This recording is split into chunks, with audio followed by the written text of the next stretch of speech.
ಉತ್ತರ ಕನ್ನಡ ಜಿಲ್ಲೆಯ ಕಾರವಾರ ತಾಲೂಕಿನ ಕೋಡಿಭಾಗದ ಬಳಿ ರಾಷ್ಟ್ರೀಯ ಹೆದ್ದಾರಿಗೆ ಸಂಪರ್ಕ ಕಲ್ಪಿಸಲು ಕಾಳಿ ನದಿಗೆ ಕಟ್ಟಿರುವ ಸೇತುವೆ ಕಳೆದ ಆಗಸ್ಟ್ 6ರ ಮಧ್ಯರಾತ್ರಿ ಕುಸಿದಿತ್ತು.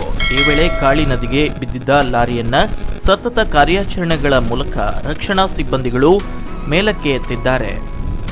ಮಳೆಯ ಪ್ರಮಾಣ ತಗ್ಗಿದ ಹಿನ್ನೆಲೆಯಲ್ಲಿ ಬೆಳಗ್ಗೆ 9 ಗಂಟೆಯಿಂದ IRB ಹಾಗೂ ಜಿಲ್ಲಾಡಳಿತದ ಜಂಟಿ ಕಾರ್ಯಾಚರಣೆ ಮಾಡಲಾಗಿದೆ. ಹೀಗಾಗಿ ಸ್ಥಳದಲ್ಲಿ ಪೊಲೀಸ್ ಅಧಿಕಾರಿಗಳು ಬೀಡು ಬಿಟ್ಟಿದ್ರು. ಆಗಸ್ಟ್ 7ರಂದು ಸೇತುವೆ ಕುಸಿದಾಗ ಕಾಳಿ ನದಿಗೆ ಲಾರಿ ಬಿದ್ದಿದ್ದು, ತಮಿಳುನಾಡು ಮೂಲದ ಸೆಂಥಿಲ್ ಒಡೆತನದ ಲಾರಿಯನ್ನ 2 crane 3 towing vehicle Eshwar Malpe ತಂಡದಿಂದ ಹೊರಕ್ಕೆ ತೆಗೆಯಲಾಗಿದೆ.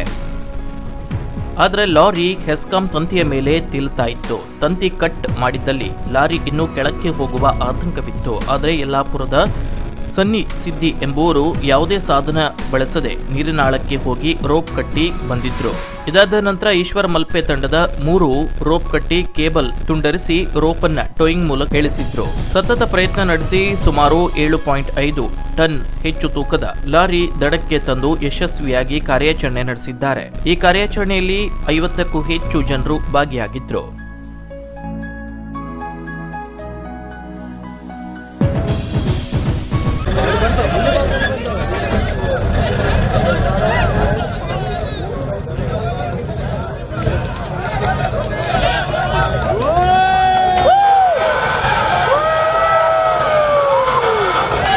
ನಿಲ್ರ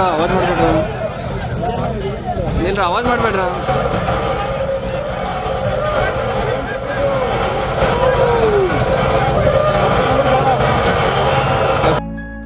ಕೋಜಳ್ಳಿ ಟೈಮ್ಸ್ ನ್ಯೂಸ್ ಕಾರವಾರ.